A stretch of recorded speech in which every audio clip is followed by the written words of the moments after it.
Welcome back to my channel. My name is Sumati. Since last class we've been discussing part 3 Indian constitutions. We've been discussing different rights since last class. If you wanted to revise that, if you wanted to understand, you can go back always to my previous sessions, that is of Indian constitution or fundamental rights.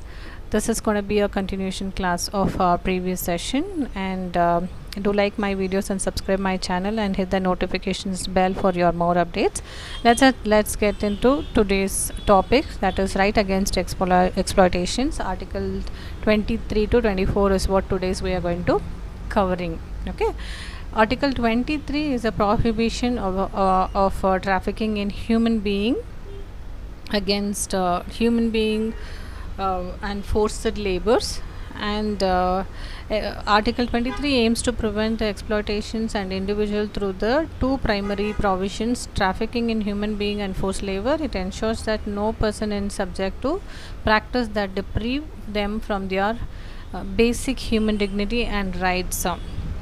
Prohibition of trafficking in human being involves the illegal and conceived transportations of individual of often cross borders for the purpose of forced labor, sexual exploitations, or any other form of exploitations. Article 23 strictly prohibits such practices and seeks to protect vulnerable individuals, especially women and children, from falling victim of human trafficking. Prohibitions of forced labor, and forced labor refers to situations where individuals are compelled to work against their will and often under the exploitations conditions and without adequate compensation.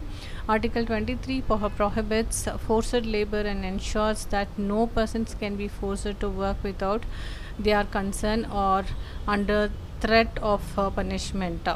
For example, of prohibition of trafficking, suppose a group of women is deceived by trafficking, promising them a well-paying jobs in a different city, but end up being forced in a prostitution. Article 23 protects this women and allows them to seek a legal resources against the traffickers and recourse against the traffickers and those involved in such heinous practices. Example of a prohibition of forced labor, imagine a situation where a migrant laborers are forced to work in a hazardous and conditions such as brick mills or mines without proper wages and basic amenities. Article 23 protects these laborers and empowers them to report the exploitative situations to authoritative and demand fair treatment and remunerations. Talking about Article 24 is in a prohibition of child labor in hazardous industries. Article 24 focuses specifically on the protections of children's rights and their well-being.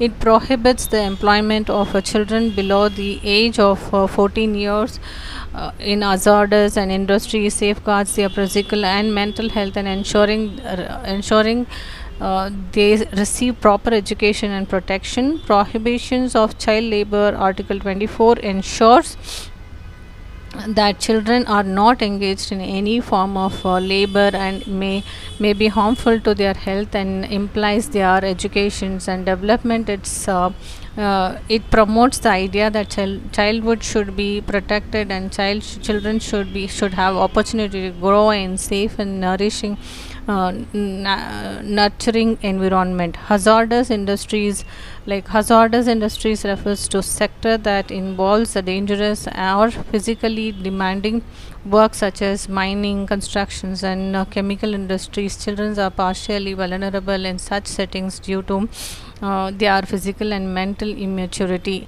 For example, consider a scenario where children are employed in firecrackers or factory, exposing them to dangerous and chemical and unsafe working conditions. Article 24 protects these children and prohibits their employment in such hazardous industries, ensuring their right to education, health, and overall well-being.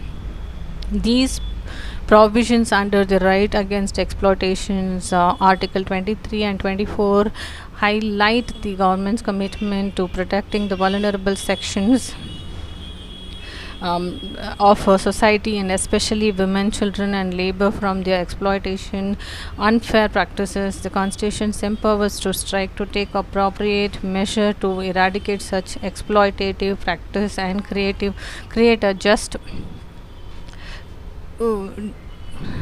and equitable society for all citizens. Implementation of these rights is crucial to ensure the welfare and rights of those who are most susceptible to exploitations and abuse. That's all for the day, friends. I hope you're enjoying our sessions. Do like our channel, and subscribe our channel, and hit the bell button for more updation, and do give your comments below in the comment sections that whatever the subject that you're looking for, we are always happy to upload a relevant topic for your preparations. Thank you and have a great day. Bye.